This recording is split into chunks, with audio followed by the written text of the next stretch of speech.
Thank you so much for coming. I know it's been a long, high-octane conference, so the brave few who stay through the end of the week, I really appreciate. For those who don't know, the Clayton Christensen Institute is a small, nonprofit, nonpartisan think tank that studies disruptive innovation in the public sector. And we are best known for our research in online and blended learning in the education market.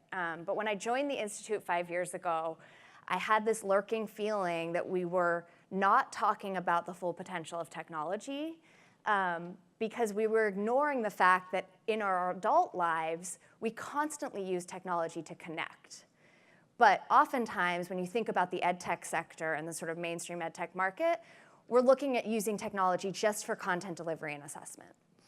So what I want to talk about today is a piece of my research that focuses on where technology is being deployed to put relationships within reach for students who would most benefit from them, to expand networks and horizons in ways that 10 years ago weren't possible because of technological limitations, and to think about what this means for school and addressing opportunity gaps.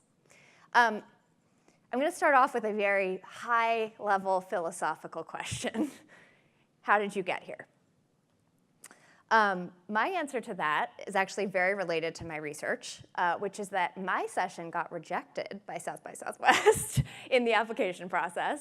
And a month ago, I had the good fortune of running into Greg, having him hear about my research, and then getting a delightful email from him inviting me to come and speak today.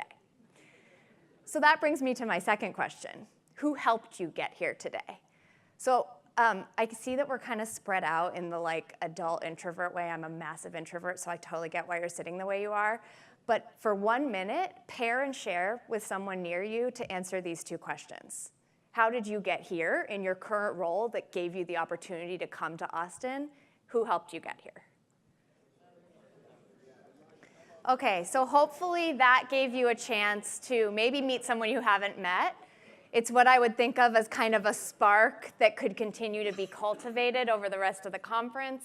And it's really related to the theme I hope that we can cover today. So what do I want to go through today? I want to talk to you about why networks matter. It's almost a cliche nowadays to say relationships matter, although I would say we're not making that statement strongly enough in our K-12 system. I want to talk about troubling data that's emerged, that's very sort of under wraps in the mainstream ed reform conversation about students' access to relationships and networks. And then I want to highlight the emerging innovations that I've been tracking for the past 3 or 4 years that I think can break through some of those gaps and radically expand access to relationships that might otherwise be out of reach, to expand students' horizons, access to opportunity, access to information, and reservoir of social capital that they can depend on to thrive throughout their lives. Lastly, for audience participation, we're going to have Q&A. I was making this morning, just to give you a sense of my life right now. I was making this slide, and I was like, Q&A feels weird because it's I have all the answers, which this research is still so early stage. So I made it Q&Q, which is let's just ask each other questions, and you guys probably have answers too. So we'll end with that, and I'll just ask you to come up to the mic because this is being recorded. Okay. So I want to set up sort of a structure by which I think we can think about this in the education space to help delineate when we're talking about what economists would call human capital, what we know, what we can do, what the labor market will pay us to do, and social capital, who we know and how those networks actually offer real value in our lives. And what's happening right now in the K-12 ed reform conversation, by and large, is that school is so focused on what students know that we are leaving who students know up to chance. We are leaving it to what we dub in our research their inherited network, which may have all sorts of value, all sorts of inroads to certain professions, all sorts of care, but are inherently limited by what you have inherited in terms of your network. And so whereas the ed reform conversation about school is all about it shouldn't matter where you grow up, it shouldn't matter about your zip code in terms of how you succeed in terms of achievement, we're not talking about it shouldn't matter about your zip code or where you're born in terms of your access to a network. And the reality is that opportunity sits at the cross-section of these. Opportunity in terms of professional life, in terms of thriving, sits at this intersection. One sort of alarming statistic, an estimated 50% of jobs come through personal connections. So we can work as hard as we want at getting at literacy and numeracy, but we're not actually addressing this last mile piece of entry into the knowledge economy that's becoming harder and harder as inequality gets worse and worse. The benefits of positive and diverse relationships have actually been pretty well studied in the education space.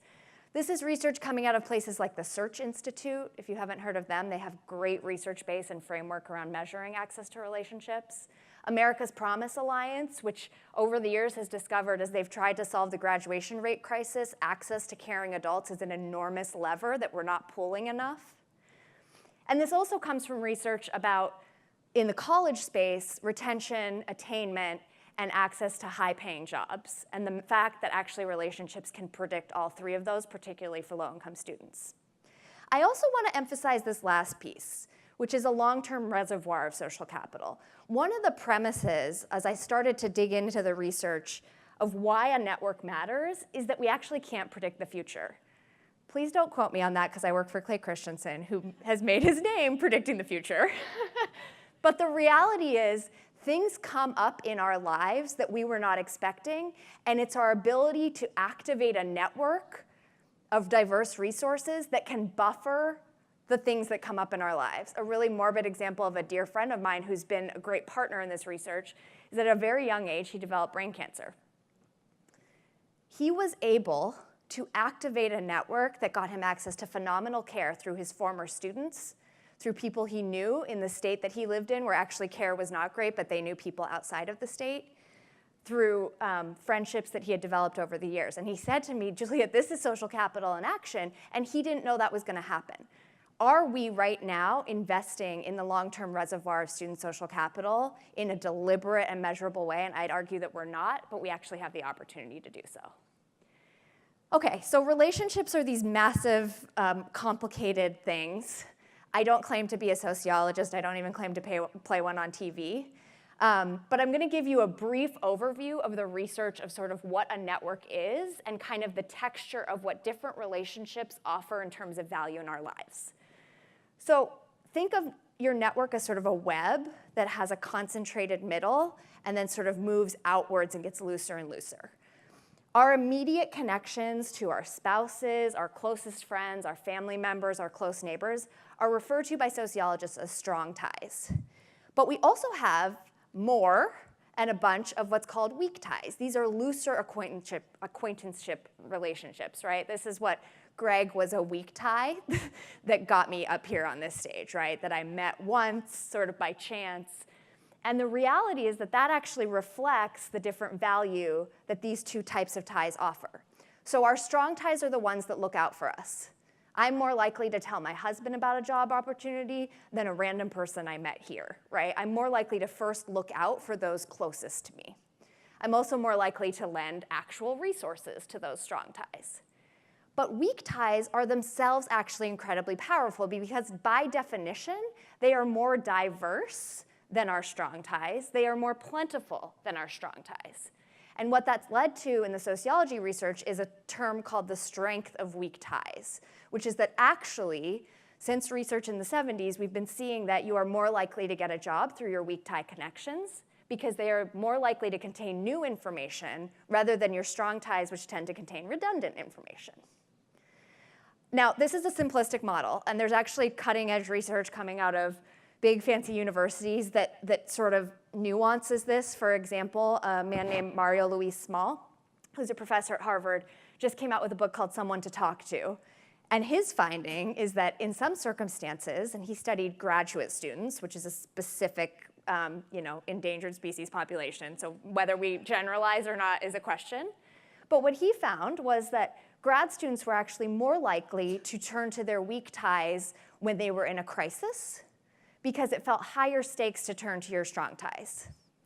That's just one example of think of this as a mental model, not an absolute. And that's just the responsible thing to say from a research standpoint, but also will come up later as we talk about what we're seeing in education. Okay, so that's sort of the 101 Cliff's Notes version of what a network is, how it functions, and why it can offer value.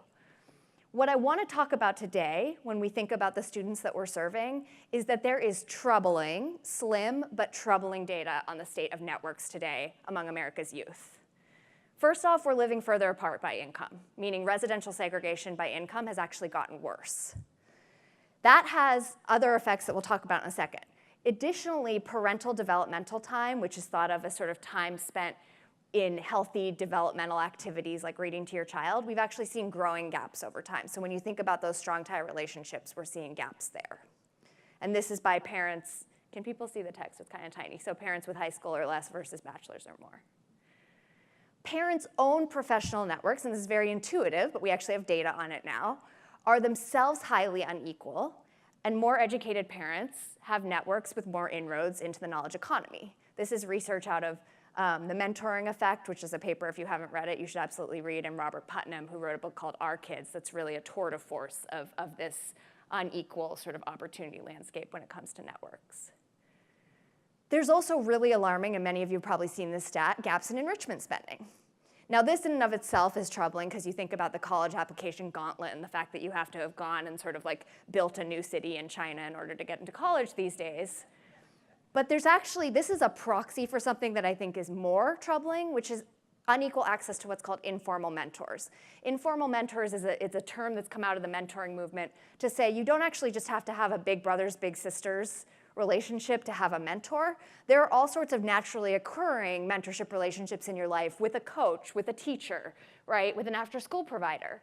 And if you look at this is youth from the bottom SES quartile as opposed to the top, there are real gaps, right? So the students who may be ahead when we look at achievement gap data are ahead in this very hidden way that if you think back to that job statistic has real bearing on access to opportunity.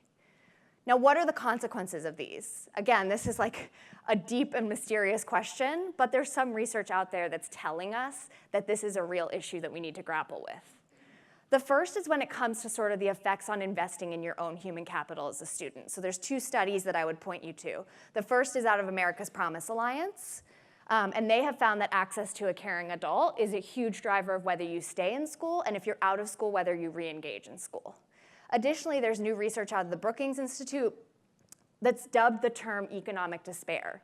And that term refers to the fact that if you are living in a high inequality area where you are witnessing adults either failing to engage in the local economy or struggling to, you are actually less likely as a low-income student to invest in your human capital.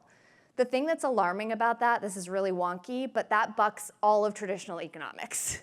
We think that you should be incentivized to invest in your human capital because the market should reward that. Students living in areas of high inequality where they don't have exposure to adults who are succeeding in the economy are doing the opposite. One of the statistics that comes out of this, and this is, you can tell I'm a qualitative researcher because I had to write paragraphs to give quantitative data, so apologies for all the words on the slides. But what America's Promise Alliance has studied is the adult to youth ratio in certain neighborhoods, which is uneven. And if you increase that, you actually get a bump in graduation rates, right? So it actually plays out in the data. Now, other things have sort of longer tail effects, right, in terms of the consequences of these gaps. Raj Chetty out of Stanford University has done a ton of work on social mobility and inequality in America.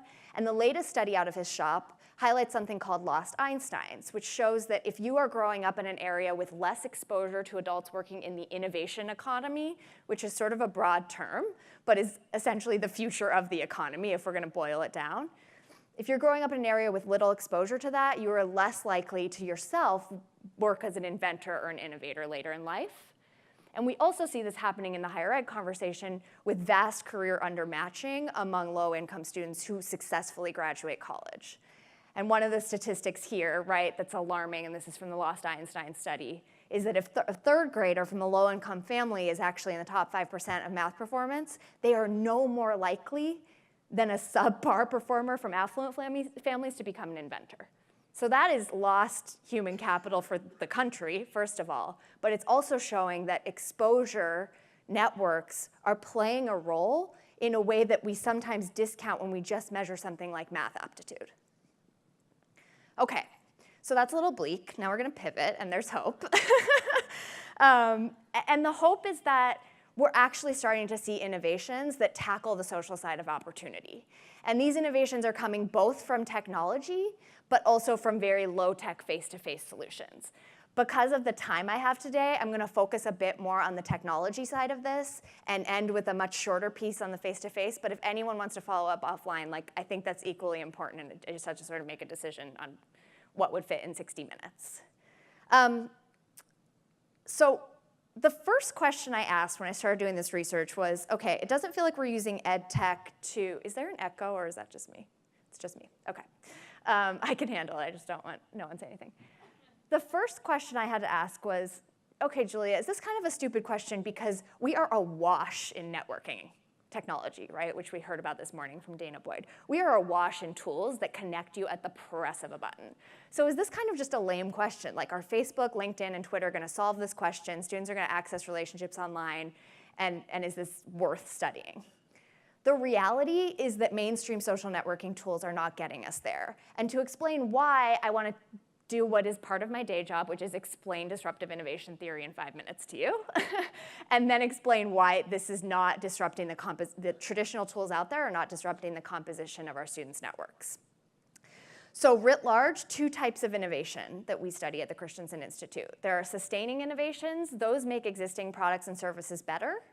And there are disruptive innovations, which tend to be low cost, affordable, and bring access to those who otherwise cannot access products and services.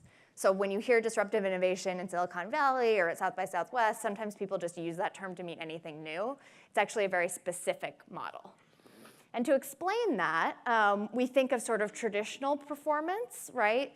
The iPhone gets better and better cameras. The iPhone gets more and more apps. I don't have an iPhone, so I'm at a loss for what else it's getting better on. I just know that it gets more expensive over time, right? So that's a technology getting better and better. A technology that actually tries to make something affordable and accessible, we would call disruptive. And I'll walk you through an example. Anyone know what this is? Well, yeah, there's one person in the audience who's seen this photo before. That's cheating. No STEM folks in the room? I would not know what this is. OK, so this is like one of the earliest transistors, right? This came out of Bell Laboratories back in the late 40s. Now, the transistor as a technology, anyone know what a transistor does? I actually have someone in the audience who has answered this question before, so I'm going to call him out. What does a transistor do? No? Yeah? Yeah, a transistor is like an electronic switch. There you go, electronic switch. I may have mistaken you for someone else, sorry about that. But you did well. It amplifies a signal, right? It amplifies a signal. It amplifies sound or any type of signal. Now, back in the day, transistors were very tiny, which was really exciting to anyone who was creating consumer electronics, because the technology at the time for amplifying signals was called a vacuum tube, which was big and bulky, and it powered RCA's, tabletop radios, tabletop televisions, right? And what happened with the transistor is that 2 very different companies took 2 very different routes with this technology. The first was RCA. So they see this technology, and they have these big TVs, big stereos, and they say, OK, let's make this good enough to power our amazing consumer electronics, to serve our best customers. So they bring a bunch of scientists in-house. They invest literally billions of dollars in trying to develop this technology. A different company across the Pacific saw this technology, saw that it was tiny and lightweight and more affordable, and said, we're not going to compete head-on with RCA. We're going to create a lightweight, kind of crummy product, but that's much cheaper. And the transistor radio, which then became the Walkman, was born, right? And this was Sony's tack. And over time, that technology got better and better and better, and Sony eventually disrupted RCA. So the lesson here is that Sony successfully targeted people who could not afford the big, beautiful tabletop radios and televisions. They actually targeted teenagers with this crummier but flexible and affordable Walkman.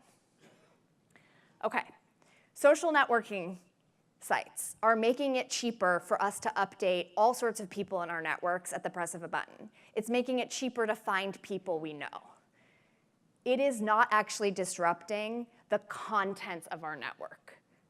Does that make sense? So we are getting cheaper and faster at maintaining our existing networks. We're not actually necessarily finding new people through these tools. Any guess at how many Facebook users actually know each other in real life? What percent? 5%? 93%, right? Meaning that I have digitized my offline network using these phenomenal tools. That's super exciting. It's not going to solve relationship gaps. It's not going to solve network gaps, right? And we actually have data that the founder of Facebook admits to this phenomenon, so I am not making this up.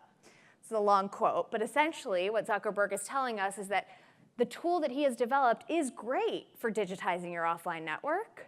It's not great at helping you find new people. The same can be said for other networks that are out there in terms of actually diversifying who we know. Does anyone remember this lovely photo from somewhere around November 2016? So this is Twitter networks post-election, and it's showing that sort of the cross-pollination in these online environments is actually quite limited. So what that tells us is that we're not actually currently in possession of these big tools that could overcome social gaps facing our students. However, I have spent 3 years building a market map that I'll share a link to at the end of this of any tool that is starting to do that. And it's a small but mighty group of entrepreneurs who are seeing these gaps and who are networking students into relationships that would otherwise be out of reach. I don't have time to go deeply into these, but there's 3 big buckets of the EdTech market where we see this happening. And they're pretty intuitive when you think about these sort of different pockets. But it's worth noting that obviously the college guidance, the project-based learning, and the academic support markets have all sorts of non-relationship enhancing tools as well, right? So this is a cut of each of these market segments.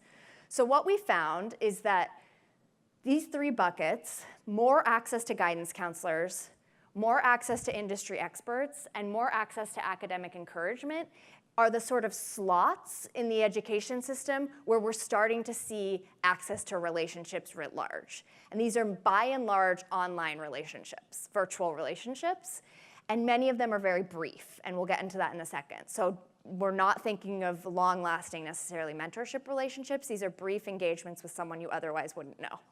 So let me walk through a couple of the examples up here. Student Success Agency.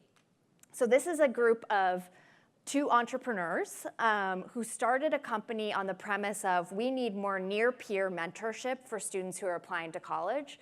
And the current guidance counselor ratios, does anyone know what they are on average?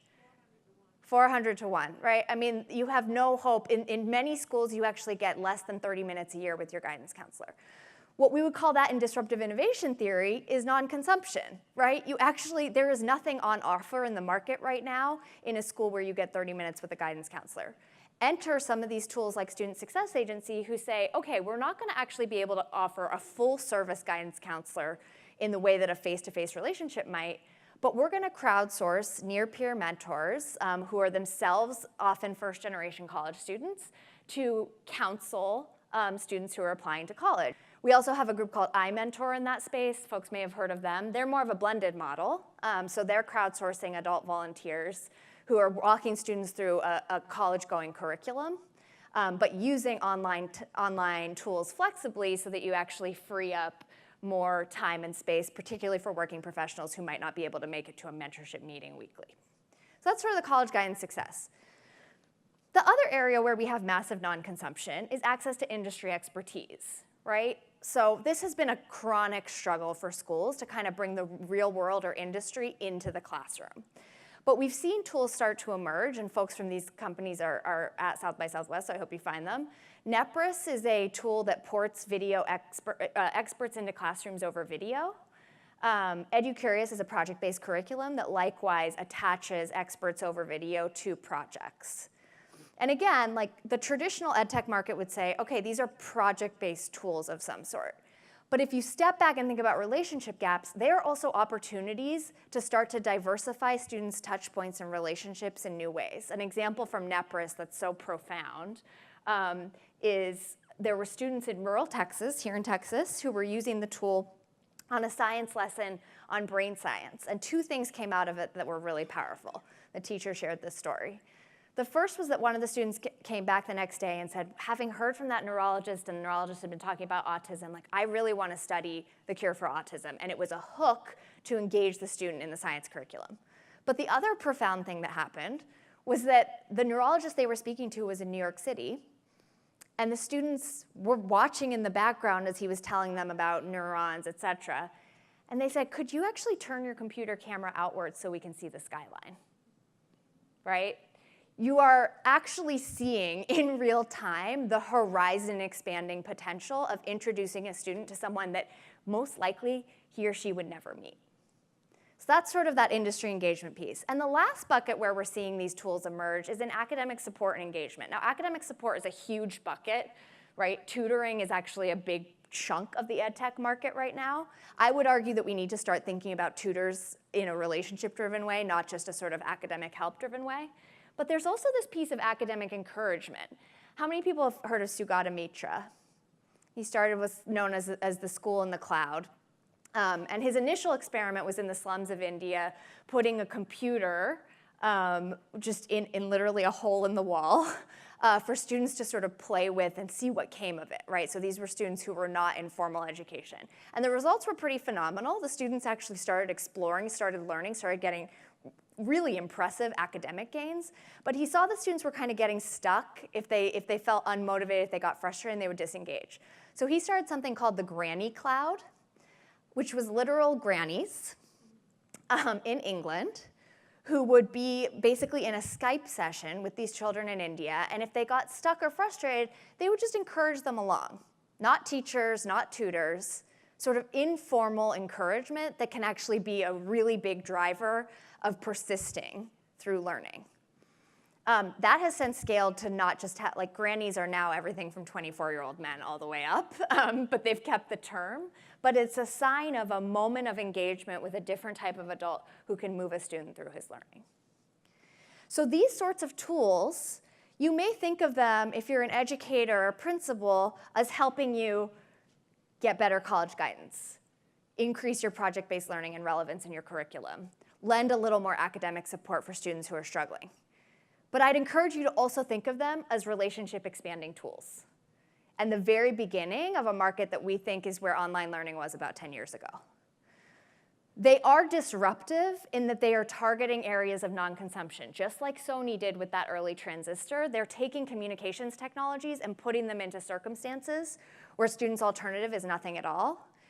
And as such, they are disrupting the limitations of students' inherited networks. Now, they are not a cure-all. And here's my big aha after, and maybe you guys have already arrived at this, it took me about 3 years, is that if you think back to that chart of strong ties and weak ties, these are not strong tie relationships. An online granny is not a grandmother, and we should not act as though it is. What they are doing, though, is they are bringing weak tie relationships within reach to more students, and that's incredibly exciting if we think about the strength of weak ties. It doesn't mean that it's solving for students who have gaps in their strong tie networks, and we're going to talk about that in a second. But it means that technology actually has a competitive advantage when it comes to diversifying students' weak tie networks. Now, I want to say that like one more time because part of what I feel like my research is about is putting technology in its place. And there are a lot of mentoring organizations who have looked at technology and looked at these online interactions and been totally underwhelmed, right? Because their standard is like RCA back in the day. They are the Cadillac tabletop radio of relationships. And we need those. But we also need to think about what's the Sony and how are we using technology to target non-consumption of relationships in students' networks right now. I also want to call out a different emerging kind of set of players in the technology market that we've been tracking. And these are platform plays. So unlike Student Success Agency that's literally pulling in part-time mentors or what they call agents to advise students, unlike Nepris that's pulling in industry experts that can be ported into classrooms, these tools are emerging, and I'll explain why Nepris is on this list. These tools are emerging more as platforms for schools that want to do this work themselves more locally. Right? Schools that actually are thinking, how do we reach beyond the school building? How do we diversify our students' networks into industry? How do we bring more guest speakers into our classrooms to sort of spark that relevance? But we want control of it. And so what we have are a series of what you would think of as almost white label products Community share, maybe in the room somewhere. Are you here? I don't know if he's here. Anyways, Josh Actor's here at the conference, the founder of Community Share. This was initially founded in Tucson for teachers to have almost a Craigslist from which they could draw guest speakers. But what he's seeing sort of nationally is a call for a white label tool that would do the same thing regionally, right? So schools can actually kind of control the constellation of relationships in a student's life. InBlaze is not a spin-off, but an effort of Big Picture Learning, right? Which has 30 years under their belt of doing local internships and sort of community-based learning efforts. InBlaze is a platform for other schools to organize those internships locally for their own schools. And NEPRIS has actually found that it's being asked to white label, meaning rather than be just the curator of these relationships, people want to actually use the platform to sort of source their own experts more locally or regionally, particularly when it comes to workforce development. And I point this out for the technology folks or entrepreneurs in the room that I think the market is going through this sort of intermediate phase where schools actually want some control. And so there's a rise of platforms that give schools that control to do so. Okay, so you're probably thinking, not to project, my dad's a psychiatrist, so I'm aware of the tendency to project, but you're probably thinking, what about strong ties? Right? Because I actually showed you some alarming charts about low-income students' access to informal and formal mentors, access to developmental time. An online brief interaction with a neurologist is not going to address all of those gaps. And what I would urge is that it's a mistake if we think technology is the solution to strong tie gaps. So what we've actually started to look at in our research is what are the innovations that are not these new gadgets and gizmos and technology tools, but the innovations happening in schools to address strong tie gaps, to shore up students' access to care and resources when that is missing. Because from a Maslow's hierarchy standpoint, if we don't shore up those strong tie gaps, you can have all the weak ties in the world, but you're not going to thrive, right? So we went and looked at sort of the whole world of people thinking about strengthening that core set of caring adults in a student's life. And this has been a topic for many, many decades in education, right? There's all sorts of efforts out there to strengthen student and teacher relationships. There's after-school programs, there's traditional mentorship, there's wraparound services, and there's family engagement efforts, right? And this is like a non-exhaustive list. We all know of efforts to sort of provide more support to students. And what we landed on from an innovation theory perspective as probably the most promising solution to this is something that gets referred to right now as integrated student supports, which is sort of wraparound services rebranded. But I want to dig in on a particular model here that I would say really hinges on relationships as opposed to sort of intervention models. Because we all have sort of intervention models where we say a student is struggling, we need to match them with the service provider. What I'd argue is historically those have struggled to produce breakthrough results because they have not been premised on knowing the student and the family. So the example I want to walk through is a group called City Connects out of Boston that was founded by a Boston College professor. And the model, again, may look familiar to those of you who are working in schools and thinking about RTI or MTSS or thinking about how do you get the right services to the right students. But the City Connects model essentially puts a school site coordinator into every school that they work with, whose job it is to know every single student and every single family, and from there to start pulling in different resources, different out-of-school learning opportunities, and different family supports. And the reason why they think, and we've done extensive interviews with their founder, who's a professor named Mary Walsh, one of the reasons she thinks that they are getting great results is twofold. One is that they know every single student and every single family, right? And unfortunately, currently in our school system, it can be really hard to truly know every student and every family and his or her circumstances. The other is that they are keeping teachers in the wraparound services loop, which is actually pretty rare if you look at the wraparound services literature. It's often sort of that we're going to tack on healthcare or after school, but it's not integrated with the academic side of the house. And I love this quote from Mary because it gets at this sort of nuance in the conversation that I don't think we're having when we talk about student supports, which is that it's not a mechanical identify a risk factor, choose an intervention. It hinges on truly being in relationship with the student so that you're curating a solution or a set of services that start to be a truly strong tie network in that student's life. So I could talk about this for like 19 hours, but I wanted to acknowledge what I think the sort of brief insight that our research has given into this space around what shoring up a strong tie network looks like for students and what the process that we're seeing some innovators go through looks like. Okay, so I'm leaving a bunch of time for questions, but the thrust of all this research, and I didn't have time to sort of integrate all of it, but it is thinking about a future of school that's both more caring and better networked. And I would argue if we don't start having this conversation, we will hammer away at the academic and achievement side of the house and still not be addressing opportunity gaps.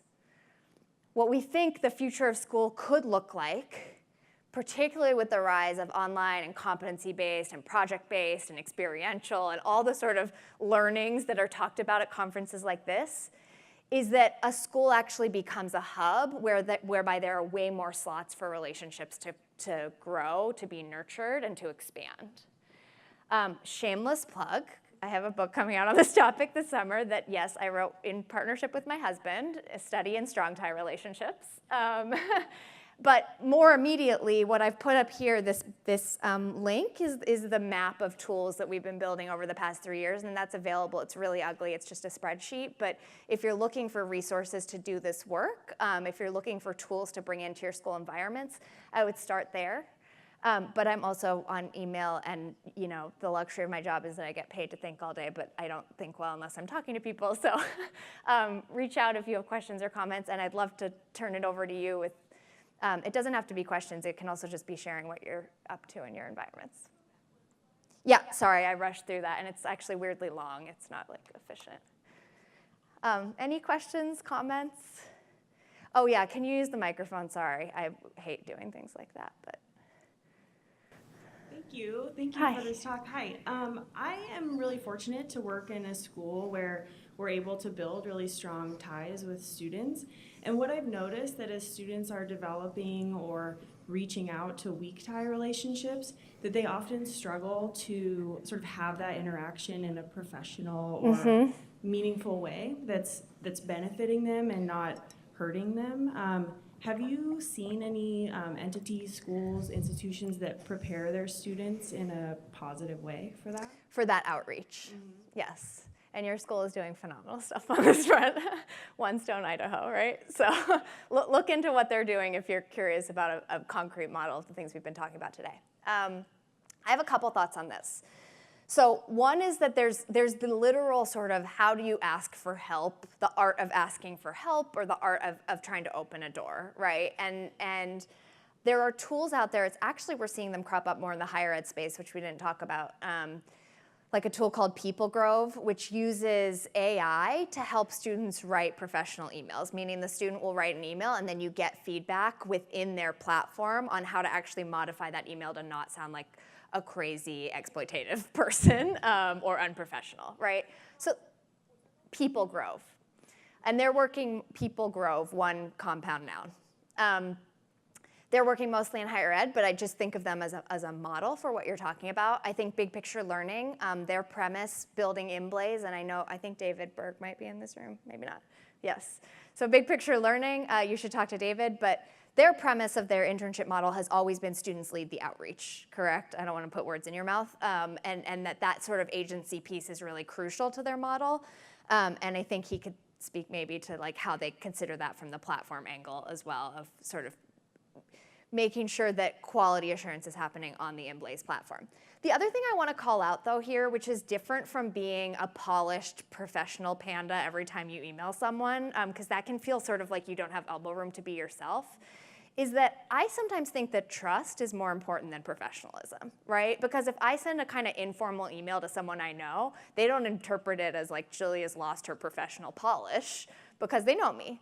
And we didn't talk about trust, but in sociology, there's a phenomenon called homophily, which is that the sort of birds of a feather flock together. And the premise of that is that similarity breeds trust.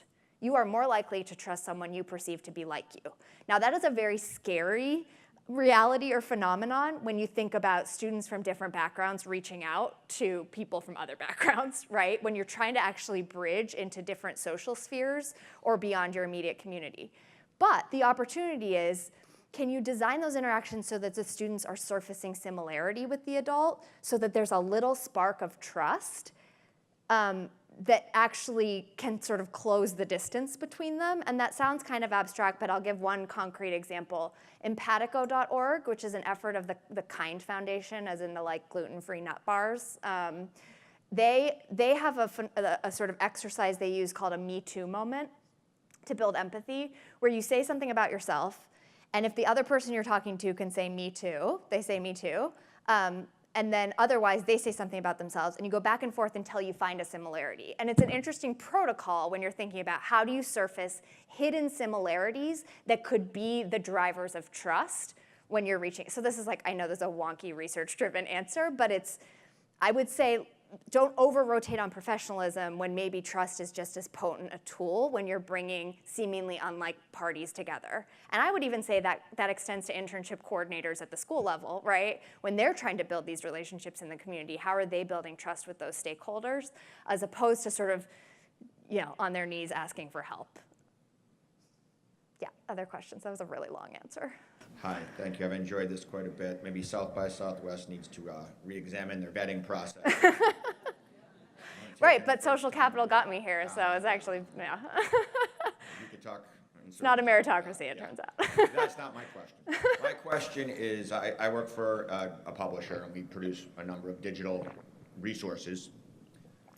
Every time we try to include students in any meaningful way, we run into privacy concerns. Yeah. We run into lawyers going, oh, no, we can't, you can't possibly have a conversation with it. It's this huge worry, whether it's a perceived or real, or yeah. perceived plus real at some level, of allowing these students to engage with us and with one another it's scary to the lawyers, and Agreed. It may, I don't know, I'm not a lawyer. I just know that I fight them every time I try to do something like this. Yes. Do you have any suggestions for that? Because I think a lot of publishers, a lot of Would like to see entities models that like this, yeah. would like to build a social element of some sort into their product, and this is what we run into. Yeah. So I'm a trained lawyer who never took the bar, so I'm not one of the evil ones, but I share that there is like a knee-jerk reaction that is merited, but sometimes overwrought. So let me answer this in a couple different ways. It's not coherent totally in my mind.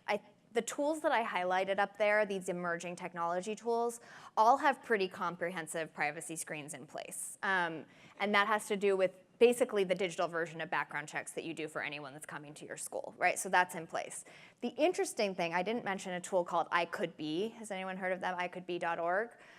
They are a virtual mentorship program that's been around for like almost 20 years. Like they've been at this since way before it was even, it's not sexy yet, but even mildly sexy. It's gonna become sexy at some point. Also, I wanna take down this like self-promotional slide. So I Could Be, right now, is completely anonymous email-based interactions because of privacy concerns, which is alarming. Like, let's just be honest. I think they're a phenomenal tool. They have an amazing curriculum, but the fact that you never actually get to know one another, you have an avatar instead of a photo, and it's because of privacy concerns. And what I heard their founder say just like a month or two ago at a mentorship conference was really interesting, which is if we can get the technology for video filtering right, we'll open this world up where you can actually have interactions, because right now their filtering tools are purely text-based. So there's an R&D component that I think we need to develop around being able to monitor video or even more open email interactions. So there's a technology piece to it, and I think we just need to acknowledge that. The other component here, it is more of an advocacy conversation that Dana Boyd sort of spoke to at the very end of her speech, which is the dark side of protection is isolation. And I don't think we're talking about the fact that in the name of protecting students, we are not investing in their social capital. So, oh, you didn't like that answer, but bye. Yeah. Oh, you're sitting down, okay. I was like, oh, Lord. Lawyer fail, it's fine. But yeah, so I think there's an advocacy piece, and I think there's a real technology piece that we're not putting enough R&D into in terms of literal video filtering. And I'm not a technologist, but I'd urge any in the room to sort of look into that. Yeah. Hi, so my name is Christine. I'm from Montreal. I'm the CEO of a company called E180, and our main product is brain dates. So we help love human it, yeah. beings from all over the world to learn from each other. So we started in coffee shops.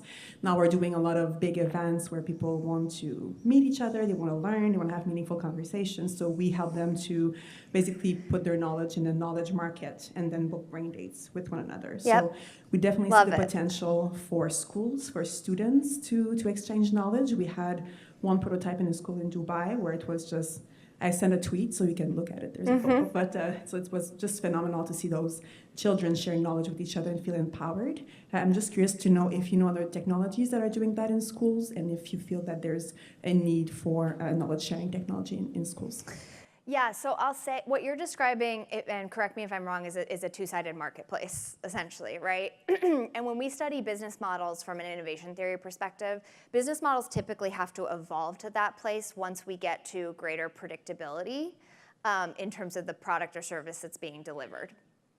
The reason I mentioned those platforms, like what David is doing with Inblaze, Community Share, Neprus's white label version, is that the stage of the K-12 market right now, I would say, leans more heavily towards what I would call a walled garden, which is not a fully open marketplace. It's a much more heavily curated marketplace, partly because of the privacy concerns and partly because there's still so much pressure to align to the academic curriculum that you actually want more control, and it's not just a free-for-all, let me meet a random, maybe delightful person, but that's not sort of aligned to my school's goals.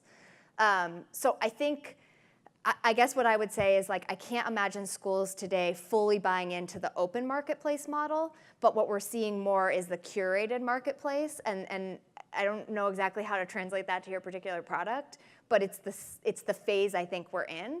Eventually, we think it would move in the direction of a much more open marketplace. And then, to bring it back to the human strong tie component, the investment that becomes even more crucial is the human who's helping students sort of make wise choices within that open marketplace, who's integrating around the students' interests, et cetera. We have a woman named Neva sitting up here who is OneStone's opportunity wrangler. That's literally her job title. And she's doing a lot of that work of kind of, okay, there's all these opportunities, but how do we make sense of it for someone who's still navigating their way through the world? So it's that tension of totally open versus curated that I think the market. Oh, sorry. Yeah. Oh, hi. So a lot of the tools that you talked about were schools or teachers as the customer or people who would be opting into using the tools. Have there been, or what are your thoughts on more direct-to-consumer models, whether that be parents or students or an outside? I don't know if you've seen anything interesting there or have reflections. Yeah, the sort of, not this one tool, but the type of tool that comes to mind is like the DIY camps model, right? Where it's sort of kids and parents pulling in projects through an online platform, but where there's like a person helping to facilitate those projects. And then there's the Cadillac luxury model of like buying advisor and college entrance services at the high end. I haven't studied as much the sort of direct-to-consumer market, partly because I think the onus is on schools to like pick up this mantle, and partly because I think that's a chronically difficult business model to pull off. But I'm sure there's more stuff out there that is not on my radar. And if folks know of stuff, like chime in. I feel like I've planted people in this audience because I know some of the humans coming up to ask questions, which is like, I swear I didn't plant them. Hi. So my question is around what age, from the student perspective, Is developmentally appropriate. relationships start to really matter? Yeah.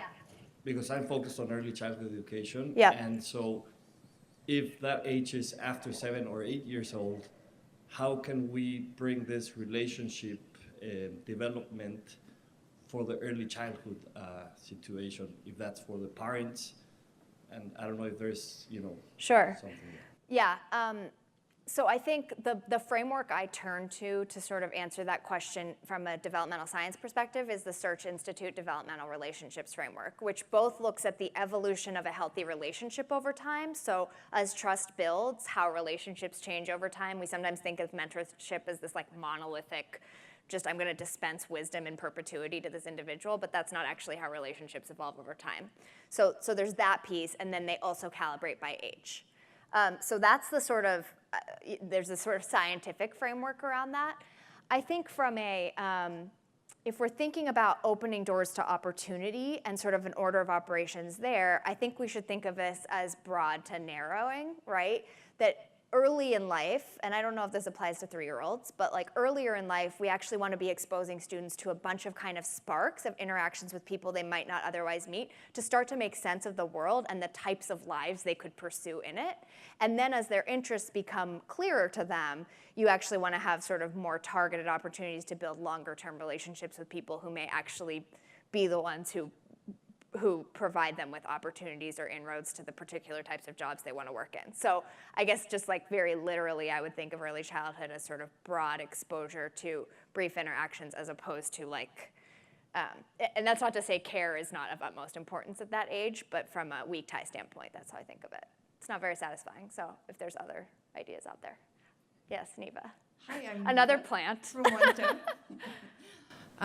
Thanks for your good words, Julia. And I just want to share a little bit. One Stone is a Boise-based high school who is doing really radically different things as far as making learning real world and relevant for high school students. And one of the ways that we do that is through a design thinking model that we do. We do a design thinking challenge in both the spring and the fall semesters, and we do it with a community partner. So we do it in teams of students. Right now we're working with 16 different community partners.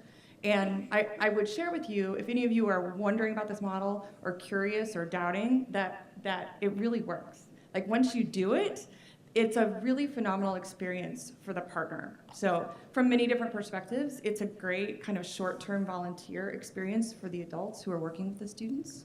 It's also great for a company. It's a great story for them. They can talk about corporate social responsibility. So from the company side as well, it's a really positive experience, and it just builds its own momentum. So really encourage you to take a look at it.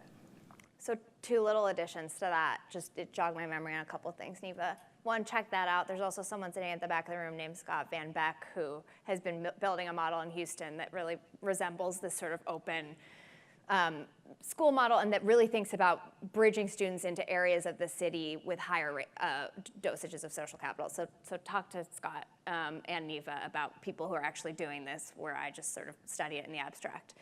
In the spirit of studying things in the abstract, when you're thinking about pulling in outside resources, I think there's a lot of lessons to be learned from the mentorship world and what's gone well and what's been really hard in that in terms of recruiting and retaining mentors. One of the efforts has been around let's unbundle mentoring so it takes less time. It's less of a time ask on companies or on community members. I would caution against thinking of time as the sole thing that needs to be unbundled, because there could be people who are lonely and actually want more engagement and people who want less engagement. But I just caution against trying to make things small for the sake of limiting the time that corporate partners have to put in, because I think it assumes a lot about them. And the other thing is that what we learn from other industries around marketing is that we often sort by demographics. And Granny Cloud is a great example of this, right? Like they sort of thought, we need to recruit old, nice women, right? Which was like really great as an initial impulse. But what they discovered over time is that there are other people who want to be nice, even if they're not old. And I think that flip of understanding what is motivating people to engage with the young people in their community or halfway across the world and not getting so narrowed in on a particular demographic could open up possibilities for schools that I think tend to think of these very one way, like please help me and we won't take too much of your time asks. So just a thought there. David, yeah, that's a good cue for big picture to share. Thanks. Thank you for the shout out, first of all. Appreciate that, the plug. One of the things I'd love folks to consider that we're seeing in our platform now is that if we focus at the school level on developing mentor relationships, in some ways we may be continuing to build a greater divide in the opportunity gap. So if you look at a community like, let's say, Oakland Unified School District, where you have affluent high schools, and actually a lot of the folks whose families go to those, or whose kids go to those affluent high schools, the parents work in the inner city core. in the technology sector. Those kids get access to all those technology internships, perpetuating the gap in opportunity and the gap in social capital. So we have to be careful of being a victim of our own success and getting kids more connected with mentors, that we may continue to spread that gap out. And I think that begs the role of regional brokers, regional nonprofits to really look at, or nonprofits or school districts to look at the equity issue in a broader community, in an entire city. So maybe it's a mayor's office or something like that, looking at the data to drive that question of equity. 100%. So. No, I love that point. And even to put a point on it, I was talking to someone else who's trying to build these sort of out-of-school pathways. He was very cognizant of the fact that internship coordinators at schools tend to hoard their relationships because they take so much energy to cultivate, which is a very scary reality if you're trying to build a more networked school, right? It's a zero-sum model. And I think there is some zero-sum. I think trying to look out with these sort of weak tie interactions in mind, so not something as comprehensive as an internship, but a bunch of different sort of touch points. You can imagine diversifying more, less deeply, right? And having more touch points, and then having the equity conversation of who's allowed to go deep into these experiences, and are we keeping an eye on that? So just along the same thing, I'm from Missouri. We have something called the Missouri Innovation Campus, which is an early college 3-year internship, paid internship. And so we feel like that our corporate partners are willing to not just invest in hiring our students, but also help us build a curriculum.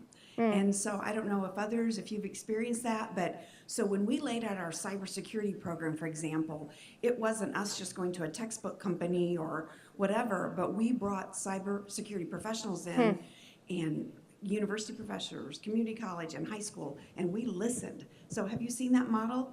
It seems to be working in the Kansas City region. So from a kind of curriculum development standpoint, right. yeah, So they I think feel it's a natural outgrowth once you start to put your school in relationship with these other institutions, right? I would say it's not easy work by any means.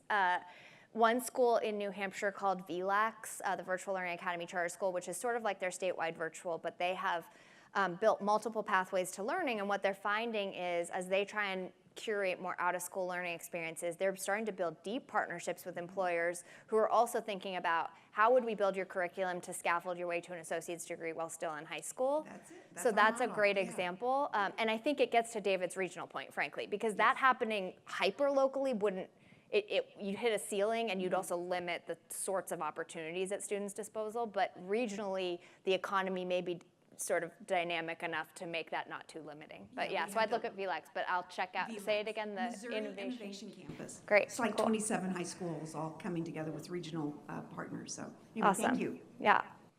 So with 1 minute left, I'll just close and say, again, please reach out if you're doing work in this area. I'm always trying to learn. And this is really cheesy, but a shout out to my husband who wrote this book with me and has done a ton of the research with me, because I think we don't, I'm gonna get emotional, we don't accomplish things alone in our lives. So just keep that in mind.